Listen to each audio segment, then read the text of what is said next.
नमस्कार, खम्मा गणी। मैं विजय कुमार सैन नवभारती स्टडी सर्किल में आप सभी का एक बार फिर से स्वागत करता हूं। आज हम राजस्थान के कला और संस्कृति से जुड़े हुए एक आपके टॉपिक है और राजस्थान के जो लोक देवी देवता हैं उनसे संबंधित प्रश्नोत्तरी कर रहे हैं, उनसे संबंधित जुड़े हुए प्रश्नों को यहाँ पर हम याद कर रहे हैं। और वो प्रश्न जो या तो पिछले कई एग्जाम्स के अंदर आए हुए हैं या आने की संभावना रखते हैं, उन संभावित प्रश्नों का एक संकलन लेकर मैं आज आपके सामने हाजिर हूं। उम्मीद करता हूं कि यह संकलन आपको पसंद आएगा और आप मुझे कमेंट्स में संकलन पसंद आया उसको बताएंगे, लेकिन बताने का तरीका, चूंकि आज हमारा टॉपिक लोक देवता हैं, लोक देवी देवता हैं, तो आपको कमेंट्स में आपके नजदीक जिस भी लोक देवी देवता का मंदिर हो, ठीक है, उसकी जयकार लगा के बताएंगे उसमें। ठीक है, आपके पास में अगर तेजाजी का मंदिर है तो आप कमेंट्स में लिखेंगे जय तेजाजी की। आपके पास में अगर रामदेव जी का मंदिर तो आप कमेंट्स में लिख के बताएं कि जय रामदेव जी की। ठीक है, देखते हैं कितने कमेंट्स आते हैं और आसपास हमारे लोक देवी देवता जो हैं वो कितने अधिक मात्रा में फैले हुए हैं, क्योंकि राजस्थान में जो है वो लोक देवी देवताओं का बड़ा परचम लहराया हुआ है। ठीक है, चलते हैं पहले क्वेश्चन की ओर। तो कंप्यूटर जी ने हमारा पहला क्वेश्चन हमको जारी कर दिया और पहला जो हमारा क्वेश्चन है वो है मल्लीनाथ जी का मंदिर स्थित है। तो मल्लीनाथ जी का जो मंदिर है, आपको पता होगा कि मल्लीनाथ जी का मंदिर जो है तिलवाड़ा में है। ठीक है, और तिलवाड़ा जो है वो तिलवाड़ा कहां पर है? तो तिलवाड़ा अलवर में नहीं है, ना ही तिलवाड़ा जोधपुर में है। ठीक है, ये नागौर में भी नहीं है, तो इसका जो राइट आंसर है वो है बाड़मेर। ठीक है, तो मल्लीनाथ जी का मंदिर जो है वो है आपके बाड़मेर। चलते हैं कंप्यूटर जी, जरा सेकंड क्वेश्चन हमें बताइए। सेकंड क्वेश्चन हमारे सामने है कि 24 बाणियां के रचयिता कौन थे? अब देखिए यहां पर दो चीज है, एक तो है 24 बाणियां और दूसरा है रचयिता। ठीक है, तो 24 बाणियां क्या है? तो 24 बाणियां किताब है। ठीक है, और उसके रचयिता कौन है? तो आपको जानकारी के लिए मैं इतना सी बात बता देना चाहता हूं कि यहां पर जो हमारे सामने ऑप्शन दे रखे हैं, पहला ऑप्शन है हड़बूजी। पहला ऑप्शन क्या है? हड़बूजी। पहला आंसर है हड़बूजी। अब हड़बूजी की अगर हम बात करें तो देखिए ये जो हड़बूजी जो है वो किसी भी चीज की रचयिता नहीं है, ये कोई कवि नहीं है, कोई लेखक नहीं है। तो हड़बूजी ने कोई भी किताब का लेखन कार्य नहीं किया, तो हड़बूजी भी नहीं है। मेहाजी भी रचयिता नहीं है, ये भी लेखक नहीं है। ठीक है, बात करें कल्लाजी की, तो कल्लाजी भी कोई कवि वगैरह नहीं हुए। ठीक है, लास्ट में हमारे पास ऑप्शन बचे रामदेव जी। तो ध्यान रखना, जो भी लोक देवता हैं उन लोक देवताओं में से एकमात्र जो कवि, जो लेखक के रूप में जाने गए वो है रामदेव जी। तो इसका राइट आंसर क्या हो गया? इसका राइट आंसर हो गया रामदेव जी। बोलो राइट आंसर क्या हो गया इसका? रामदेव जी। तो ये रामदेव जी इसका सही आंसर है। ठीक है, चल अगला क्वेश्चन हमारे सामने कंप्यूटर जी ने पेश किया है, वो है काला एवं बाला तथा कृषि कार्यों के उपकारक देवता किसे माना जाता है? देखिए क्वेश्चन ये भी बन सकता है कि पंच पीरों में से कौन से देवता शामिल नहीं है। अक्सर ये क्वेश्चन भी आता है एग्जाम में और कई लोगों को कंफ्यूज भी करता है। ठीक है, यहां पर बात हम पंच पीरों की भी कर रहे हैं और काला बाला की भी कर रहे हैं। तो अगर दोनों क्वेश्चनों की बात की जाए तो एक ही आंसर इसका राइट आंसर है। काला और बाला जो है तथा कृषि कार्य के उपकारक देवता भी हैं और इनको पंच पीरों में शामिल भी नहीं किया गया है, और उसका जो राइट आंसर है वो कल्लाजी नहीं है। ठीक है ना, क्योंकि कल्लाजी जो है उनको काला बाला के देवता नहीं कहा जाता, हालांकि ये पंच पीरों में भी शामिल नहीं होते। ठीक है, गोगा जी की बात करें तो गोगा जी जो है वो पंच पीरों में शामिल होते हैं। गोगा जी जो है पंच पीरों में शामिल होते हैं, लेकिन इनको काला और बाला के देवता नहीं कहा जाता, तो ये भी इसका राइट आंसर नहीं है। पाबू जी जो है, तो पाबू जी को ऊंटों का देवता कहा जाता है। ठीक है, इनको काला बाला के देवता नहीं कहा जाता। इसका राइट आंसर जो है वो है तेजाजी। हालांकि पाबू जी जो है वो आपके पंच पीरों में शामिल होते हैं। तो यहाँ पर राइट आंसर क्या होगा इसका? तेजाजी। तेजाजी को काला और बाला तथा कृषि कार्यों के उपकारक देवता के रूप में माना जाता है। चलते हैं अगले क्वेश्चन की ओर। अगला क्वेश्चन है, लोक देवता हड़बूजी का वाहन क्या है? लोक देवता हड़बूजी का वाहन क्या है? देखिए, अब कई बार क्वेश्चन आपने देखा होगा कि पंच पीरों में जो क्वेश्चन बनता है वो क्वेश्चन उनके घोड़े और उनकी घोड़ी से ज्यादातर क्वेश्चन पुटअप होते हैं। ठीक है, कि उनके घोड़े का नाम क्या है, उनकी घोड़ी का नाम क्या है। लेकिन यहाँ पर क्वेश्चन उनके घोड़े घोड़ी से न होकर के उनका क्या पूछा गया है? उनका वाहन पूछा गया है। ठीक है, तो वाहन के रूप में अधिकांश बच्चे इसको क्या टिक लगाते हैं? अधिकांश बच्चे इसका आंसर घोड़ा लगाते हैं, लेकिन ये आंसर इसका गलत है। लेकिन ये आंसर इसका क्या है? गलत है।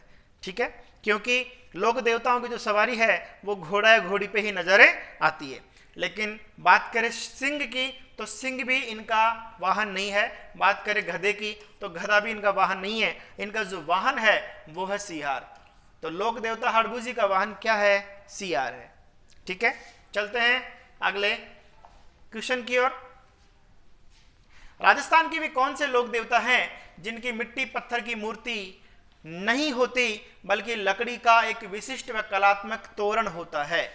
ठीक है, तो ध्यान रखना, लकड़ी का जो कलात्मक तोरण की बात की गई है, लकड़ी की जिस मूर्ति की बात की गई है कि इनकी मिट्टी और पत्थर की मूर्ति पूजनीय नहीं होती, इनकी लकड़ी की जो मूर्ति की बात की गई, लकड़ी के तोरण की बात की गई है, तो लकड़ी के तोरण की बात केवल मामदेव जी की बात आती है। ठीक है, किसकी बात आती है? तो इसका राइट आंसर क्या है? मामदेव जी।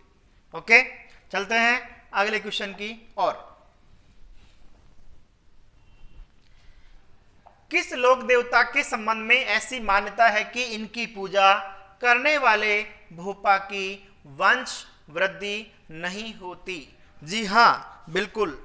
कौन से ऐसे लोक देवता है जिनके जो भूपा हैं, जिनके जो पुजारी हैं, वो गोद लेकर के नए भूपा तैयार करते हैं, या फिर ऐसे कहे कि उनकी वंश वृद्धि नहीं होती? जो भी भूपा होता है वो कुंवारा रहता है, अगर शादी हो गई तो भी उनकी वंश वृद्धि नहीं होती। अधिकांशतः कुंवारे ही इनके जो होते हैं वो भूपे होते हैं।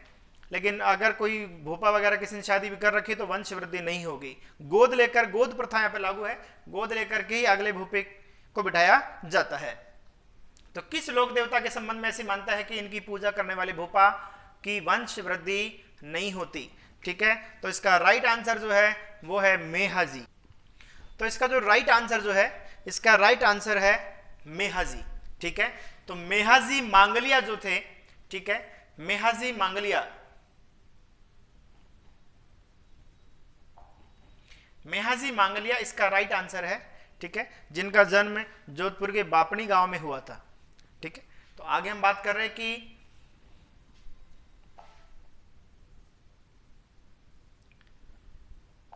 किस लोक देवता को छेड़छाड़ का देवता भी कहा जाता है?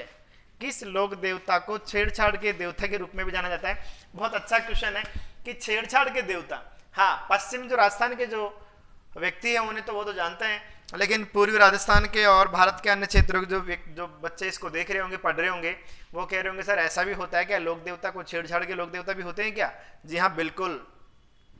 इनको छेड़छाड़ का लोक देवता भी कहा जाता है। इनको छेड़छाड़ का लोक देवता क्यों कहा जाता है? देखिए, पहले इसका आंसर की बात करते हैं, फिर इनके बारे में थोड़ी सी बात करेंगे हम, है ना। इसका जो राइट आंसर है, इसका राइट आंसर है ईलोजी। बोलो क्या लोजी?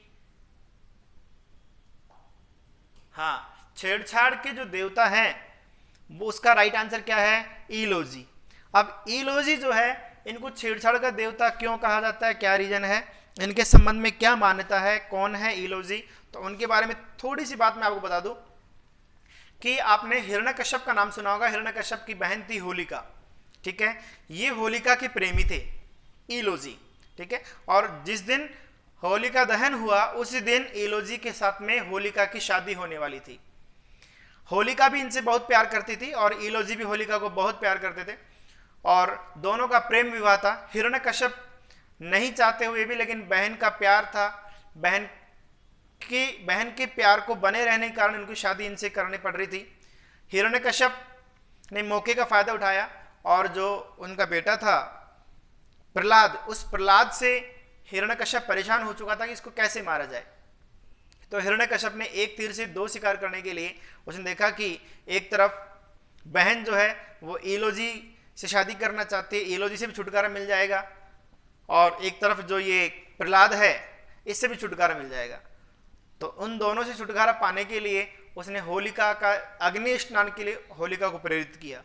होलिका को वरदान मिला हुआ था। होलिका जो थी वो अपनी शादी के लिए अपने भाई को नाराज नहीं करना चाहती थी, तो उसी कारण होलिका ने प्रहलाद को लेकर गोदी में और अग्नि में बैठ के अग्नि स्नान किया।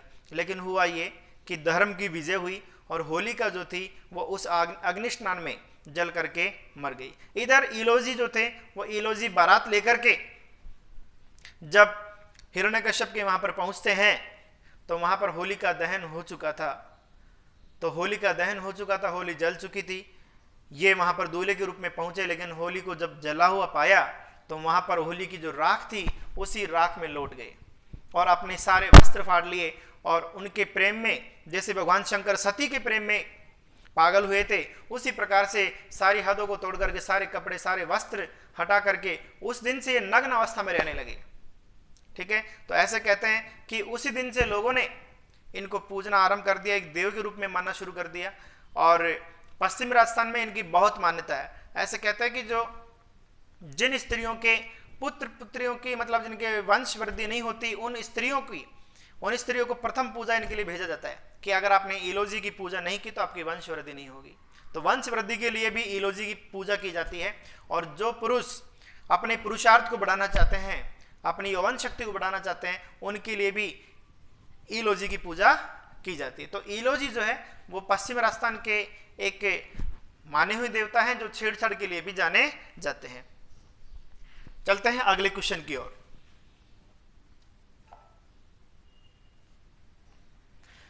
मक्का से चलकर आए पीरों ने किस संत को पीरों का पीर की पदवी दी?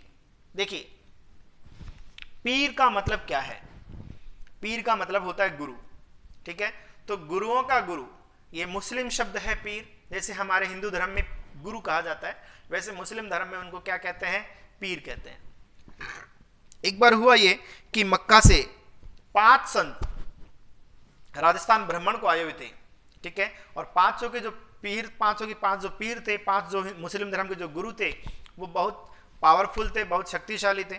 ठीक है, अपने धर्म के अंदर भी और अपने जो आध्यात्मिक शक्ति होती है उनके अंदर भी। उनका जो जैसलमेर जब वो घूमते उधर से निकले तो वहां पर उनका मुकाबला जो होता है वो राजस्थान के एक लोक देवता से होता है। और जब लोक देवता से उनकी भेंट हुई तो उनके जो आपस में परचम जो थे, पर्चे जो थे, एक दूसरे को पर्चे दिखाए, तो उन 500 पीरों ने अपने घुटने टेक दिए कि हम तो पीर हैं, आप तो पीरों के भी पीर हैं। और वो 5 पीरों ने जिनके आगे घुटने टेके और पीरों का पीर कहा, वो थे रामदेव जी। कौन थे? रामदेव जी।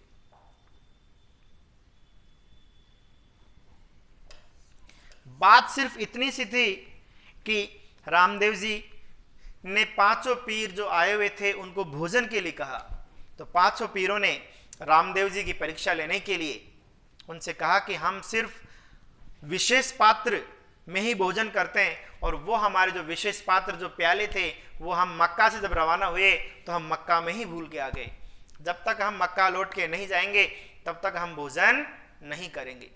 तो रामदेव जी ने ऐसे कहते हैं कि अपनी आध्यात्मिक शक्ति से उनके जो प्याले मक्का में रह गए थे, उन प्यालों को मक्का से हवाई यात्रा के द्वारा सेकंडों के अंदर जैसलमेर ला दिया। तो 500 पीरों ने अपने उन प्यालों को जैसलमेर में देखा, रूणेचा में देखा, तो उन्होंने कहा कि हम तो पीर ही हैं, आप तो हमारे भी पीर हो, मतलब आप तो हमारे भी गुरु हो। ठीक है, तो ध्यान रखना, मक्का से चलकर आए पीरों ने कि संत को पीरों का पीर की पदवी दी, तो रामदेव जी को पीरों का पीर कहा गया। आज भी रुणीचा के पास में इन 500 पीरों का स्थान बना हुआ है, वहां पर पीरों की पूजा होती है। ठीक है, चलते हैं अगले क्वेश्चन की ओर। राजस्थान के किस लोक देवता को जाखड़ समाज अपना लोक देवता मानता है? तो लोक देवता की हम बात करें कि जाखड़ समाज का, ठीक है, तो जाखड़ समाज का जो लोक देवता जो माना जाता है वो माना जाता है बग्गा जी को। किसको मानते हैं? बग्गा जी को। तो जाखड़ समाज जो है, ठीक है, वो जाखड़ समाज के कुल देवता के रूप में हम बात कर रहे हैं। तो जाखड़ समाज अपना जो कुल देवता है वो किसे मानता है? बग्गा जी को मानता है। ठीक है, चलते हैं अगले क्वेश्चन की ओर।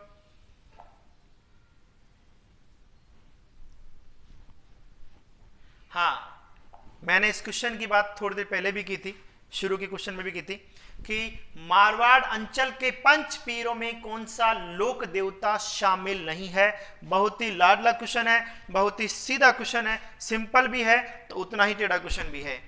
ठीक है, क्योंकि अक्सर 5 पीरों में हम गलतियां कर देते हैं। देखो, 5 पीरों को याद करने की भी एक ट्रिक है कि 5 पीरों के नाम कैसे याद हो। यहां पर पंच पीरों की बात की है ना कि मारवाड़ अंचल के पंच पीर, तो मारवाड़ अंचल के पंच पीर से हमें एक चीज मांगनी है। मारवाड़ अंचल के पंच पीरों से हमें क्या मांगना है?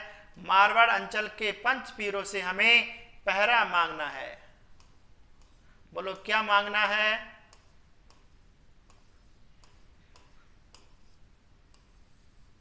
मारवाड़ अंचल के पंच पीरों से हमें पहरा मांगना है।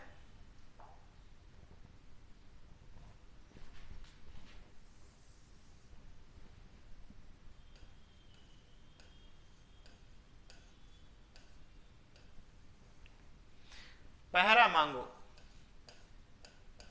मारवाड़ अंचल के पंच पीरों से हमें क्या मांगना है? पहरा मांगो।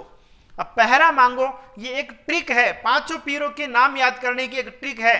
पहला है पै, तो ध्यान रखना, पै से जो नाम बना वो बना पाबूजी। पै से क्या नाम बना? पाबूजी। है से बना हड़बूजी, क्या नाम बना? है से बना हड़बूजी। ठीक है, रा से बना रामदेव जी, राइट। फिर मांगो, तो मांगो से बना मांगलिया जी, मेहा जी मांगलिया, ठीक है। और गो से बना गोगा जी, गो से क्या बना? गोगा जी। तो 5 पीरों से जुड़ा हुआ क्वेश्चन ही कई बार आया हुआ क्वेश्चन भी है और फिर भी कई बार पुटअप हो सकता है, इन फ्यूचर भी किसी एग्जाम में आपको देखने को मिल सकता है कि निम्न में से 5 पीर कौन सा देव शामिल नहीं है 5 पंच पीरों के अंदर। तो जो 5 पीरों में शामिल नहीं है, अब कौन सा बच गया? रामदेव जी आ गए, पाबू जी आ गए, मेहा जी मांगलिया आ गए और एक गोगा जी हैं, वो भी हैं। तो फिर हमारे पास कौन से लोक देवता बच गए? हमारे पास जो लोक देवता बच गए वो है हमारे पास तेजा जी। तो ध्यान रखना, तेजा जी राजस्थान के अंदर पूजनीय तो खूब है, लेकिन इनका नाम पंच पीरों में शामिल नहीं होता। ठीक है, चलते हैं अगले क्वेश्चन की ओर।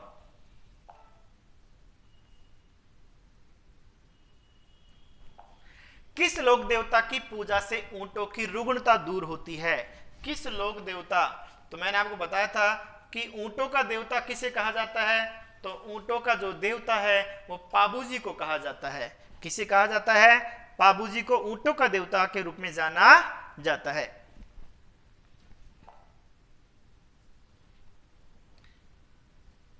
गोगा नवमी कहा जाता है। गोगा नवमी का त्योहार कब आता है? तो याद करो, जब मैंने आपको त्योहार पढ़ाए थे, राजस्थान के त्योहार जब मैं आपको बताए थे, तो उन त्योहारों के अंदर मैंने गोगा नवमी का भी जिक्र किया था। ठीक है, और यहां पर भी उसी से जुड़ा हुआ क्वेश्चन है। अब देखो, एक कई बार क्वेश्चन दो जो टॉपिक है उनको कंबाइन करके क्वेश्चन पुटअप हो जाता है। अब यहां पर ये लोक देवता से जुड़ा क्वेश्चन भी है और त्योहार से जुड़ा क्वेश्चन भी है। क्वेश्चन में लोक देवता है, आंसर में त्योहार है। गोगा नवमी कहा जाता है तो गोगा नवमी कब आती है? आपको पता होगा कि जब श्री कृष्ण जन्माष्टमी मनाई जाती है, श्री कृष्ण जन्माष्टमी के सेकंड डे कौन सा त्योहार मनाया जाता है? गोगा नवमी मनाई जाती है। कौन सा मनाया जाता है? गोगा नवमी मनाई जाती है। ठीक है, अब बात कर रहे हैं कि जन्माष्टमी के सेकंड डे मनाई जाती है, तो जन्माष्टमी कब आती है? तो जन्माष्टमी भाद्रवे के महीने के अंदर आती है। भाद्रपद की अष्टमी, जो कृष्ण पक्ष की अष्टमी है, जो शुरुआत की अष्टमी है, वो शुरुआत वाली अष्टमी को आती है। और उसके सेकंड डे मतलब भाद्रपद कृष्ण पक्ष नवमी, भाद्रपद कृष्ण पक्ष नवमी, भादवे की जो नवमी है, उस भादवे की नवमी को हम क्या कहेंगे? गोगा नवमी के नाम से जाना जाता है। अगला है कामड़िया पंथ के प्रवर्तक कौन है? कामड़िया पंथ के प्रवर्तक कौन है? ठीक, अब हम बात कर रहे हैं कामड़िया पंथ के प्रवर्तक के बारे में। तो कामड़िया जो पंथ है, ठीक है, तो देखो कामड़िया पंथ के पहले इसके आंसर देखते हैं। कामड़िया पंथ क्या है? तो कामड़िया पंथ रामदेव जी ने चलाया था। किसने चलाया था? कामड़िया पंथ जो चलाया, कामड़िया पंथ रामदेव जी ने चलाया था। किसने चलाया था? रामदेव जी ने। रामदेव जी ने क्यों चलाया था? ठीक है, देखो हिंदू धर्म में क्या है, बहुत ज्यादा जाति वर्ग समाहित है। जातियां, हिंदू धर्म जो है और बहुत सारी अनेक जातियों में बटा हुआ है, और हमारे भारतवर्ष में अनेक जातियां समाहित है। कोई किस जाति से है, कोई किस धर्म से है, तो यहाँ पर अलग अलग धर्म के लोग हैं, अलग अलग जातियां हैं। ठीक है, तो पंथ निरपेक्ष जो है, जो हमारे संविधान में लिखा हुआ है, ठीक है, तो पंथ निरपेक्ष को बढ़ावा दिया गया था। सबसे पहले हमारे राजस्थान के लोक देवता जो पंथ निरपेक्ष के रूप में काम कर रहे हैं, वो है रामदेव जी। और कामड़िया पंथ जो है, इसमें सभी धर्मों के और सभी जातियों के लोगों में धर्म और जाति का भेद मिटा करके एकता लाना, एकात्मक स्वरूप लाना ही कामड़िया पंथ है। कामड़िया पंथ चलाने के पीछे रामदेव जी का जो उद्देश्य था, वो यही था कि जातिगत जो भेदभाव जो है, ऊंच नीच का जो व्यवहार है, वो मिटे और सब लोग क्या रहे? सब लोग एक रहे। तो कामड़िया पंथ चलाने वाले थे रामदेव जी।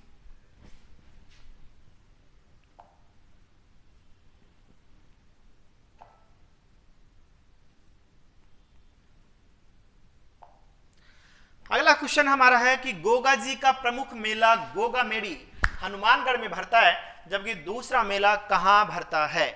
तो देखिए यहां तो सीधा सीधा आंसर हमें पता लग रहा है कि गोगा जी की ओल्डी सांचोर, गोगा जी की ओल्डी सांचोर। गोगा जी का मेला जो है वो एक तो आपके हनुमानगढ़ में लगता है और दूसरा लगता है गोगा जी की ओल्डी सांचोर में लगता है। ठीक है, चलते हैं तीसरे क्वेश्चन की ओर।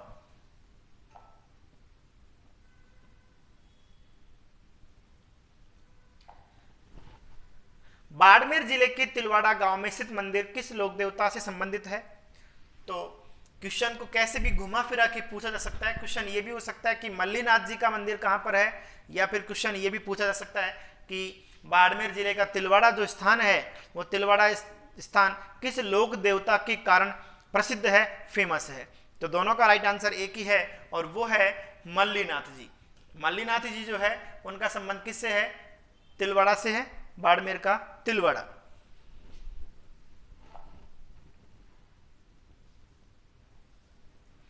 भारतीय डाक विभाग ने किस लोक देवता की फड़ पर डाक टिकट जारी किया है? भारतीय डाक विभाग ने किस लोक देवता की फड़ पर डाक टिकट जारी किया है? अब यहां पर हम बात कर रहे हैं कि भारतीय डाक विभाग ने किस लोक देवता की फड़ पर। तो बच्चों यहां पर जो आपको जानने की जो चीज है, ठीक है, वो जानने की चीज ये है, कंफ्यूज आपको कर सकता है कि अगर फड़ दी हुई है, ठीक है, और यहां पर आंसर जो दिया हुआ है, तो फड़ के रूप में अगर जानेंगे तो राइट आंसर क्या होगा? देवनारायण जी। क्या होगा? देवनारायण जी। लेकिन मैं आपको बता दूं कि और भी लोक देवता है जिनके ऊपर डाक टिकट जारी हुआ है, तो वो तेजाजी भी हैं, लेकिन लोक देवता पर अगर टिकट पूछा गया है तो तेजा जी है, लेकिन कौन से लोक देवता है जिनकी फड़ पर डाक टिकट जारी हुआ है, तो फड़ पर डाक टिकट जारी हुआ है वो है देवनारायण जी। क्लियर? चलते हैं अगले क्वेश्चन की ओर।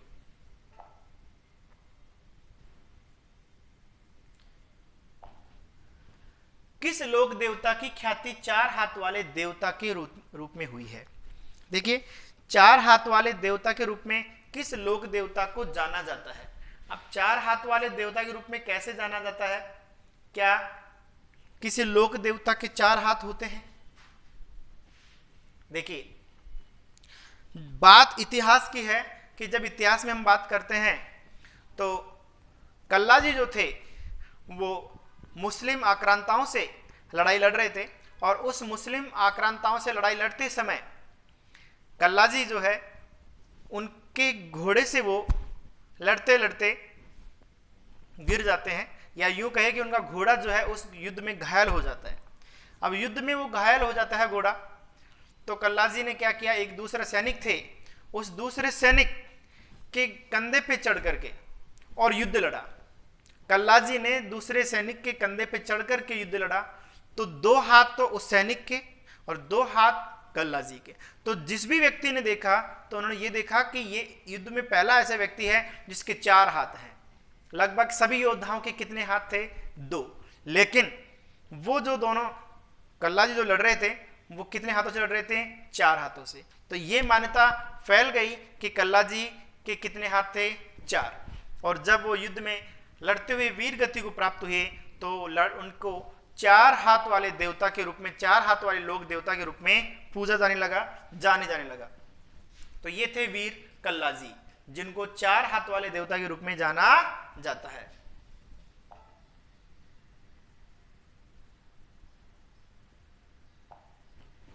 अब बात करते हैं गायों की रक्षार्थ अपने प्राणोत्सर्ग करने वालों में कौन प्रसिद्ध है?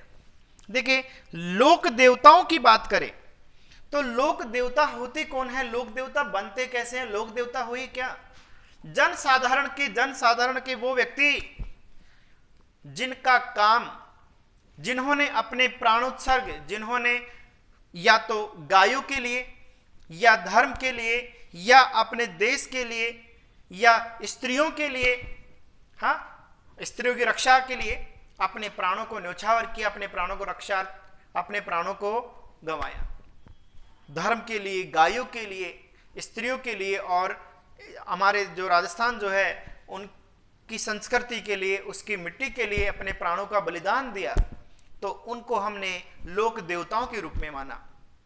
चाहे उन्हें हम भूमिया जी कहे या हम उन्हें लोक देवता के रूप में माने या कोई और किसी देवता के रूप में माने, चाहे वो जुझार जी हो, चाहे वो फत्ता जी हो, चाहे वो बग्गा जी हो, चाहे वो आपके ईलो जी हो, ठीक है। या हम बात करें इन लोक देवताओं की, और ज्यादातर जो लोक देवता जो राजस्थान में जो हैं वो गायों के लिए अपने प्राण उत्सर्ग करने वाले हैं।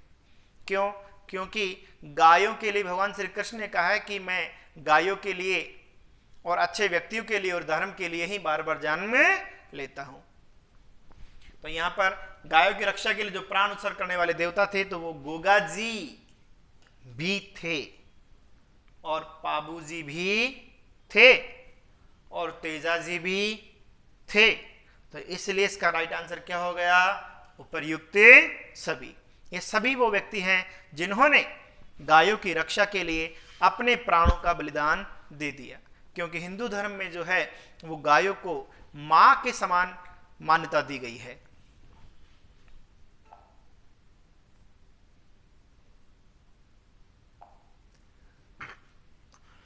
साथू गांव में किस लोक देवता का विशाल मंदिर है जहां प्रतिवर्ष भादवा सुदी नवमी को मेला लगता है?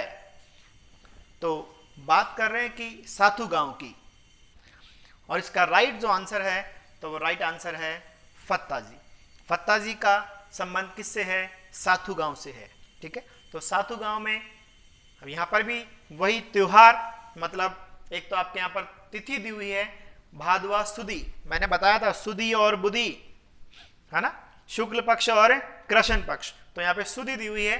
तो भादवा सुदी नवमी को, तो भादव सुदी नवमी को साथू गांव में जो मेला लगता है वो लगता है फत्ता जी का।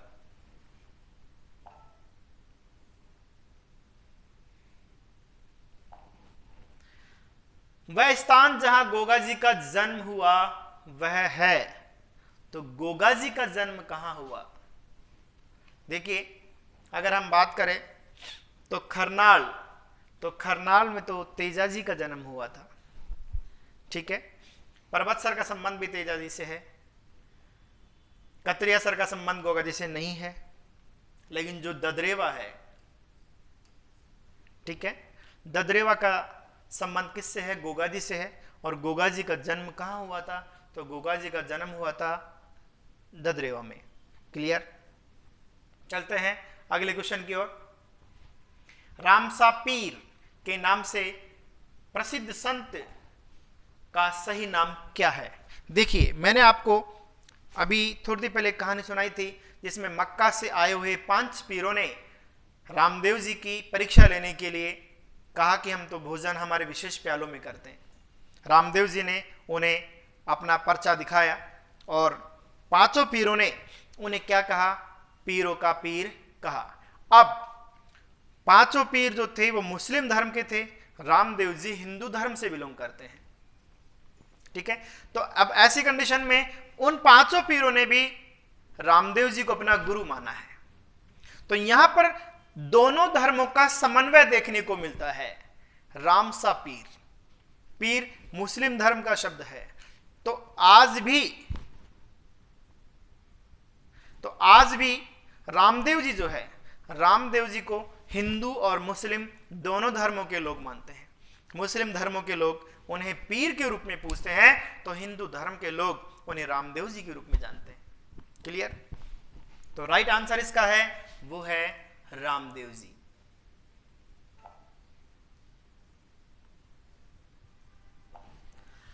लोक देवता तेजाजी महाराज का पवित्र तीर्थ स्थान बांसी दुगारी कहां स्थित है?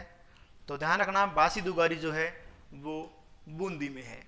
एक फॉर्मूला याद कर लो, बासी बाबू, बांसी बूंदी, ठीक है।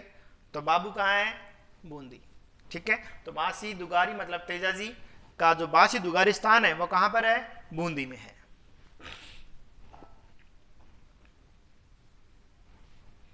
तेजाजी के जन्म स्थान का नाम है, तो अभी थोड़ी देर पहले हमने बात की थी। ददरेवा का जो संबंध है वो गोगा जी से है, आसिंद का जो संबंध है वो देवनारायण जी से है, कोलूमंड का संबंध किससे है? कोलूमंड का जो संबंध है, ठीक है, वो है, तो जो कोलूमंड जो है, कोलूमंड का संबंध पाबू जी से है। और खरनाल जो हमारे पास बच गया, ठीक है, तो खरनाल इसका राइट आंसर है। और खरनाल का जो संबंध जो कि नागौर में है उसका संबंध किससे है? तेजाजी से है, तेजाजी का जन्म स्थान है। राजस्थान का वह लोक देवता जिसने महमूद गजनवी से युद्ध किया था, तो ध्यान रखना महमूद गजनवी से युद्ध करने वाले जो लोक देवता थे वो लोक देवता तेजाजी नहीं, पाबूजी नहीं, देवनारायण जी भी नहीं थे, अपितु नागवंशीय गोगा जी थे। नागवंशीय गोगा जी थे, ठीक है। चलते हैं अगले क्वेश्चन की ओर। गोगा जी का मेला किस माह में भरता है? तो गोगा जी का मेला गोगा नवमी को भरता है, और गोगा नवमी भाद्रपद में आती है। कब आती है गोगा नवमी? भाद्रपद में आती है। गोगा जी का मेला भाद्रपद में आता है।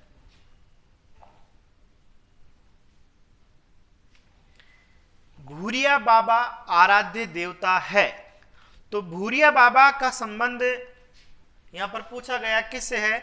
तो अजमेर के चौहानों से नहीं है, देवड़ा राजपूत से भी नहीं है, उदयपुर के सिसोदिया राजपूतों से भी नहीं है। भूरिया बाबा का संबंध जो है वो है गोडवाड़ के मीणाओं से है। भूरिया बाबा का संबंध जो है वो गोडवाड़ के मीणाओं से, मीणाओं के आराध्य देव के रूप में भूरिया बाबा पूजे जाते हैं। तो बच्चों ये थे कुछ महत्वपूर्ण, कुछ इंपॉर्टेंट प्रश्न जो आपके सामने रखे। ये वो क्वेश्चन थे जो या तो पिछले किसी एग्जाम्स के अंदर आए हुए थे या आने की संभावना रखते हैं। फिर मिलेंगे अगले वीडियो में, तब तक के लिए नमस्कार। लेकिन इस वीडियो को अधिक से अधिक लाइक, सब्सक्राइब एंड शेयर करना नहीं भूलिएगा। जय हिंद, जय भारत।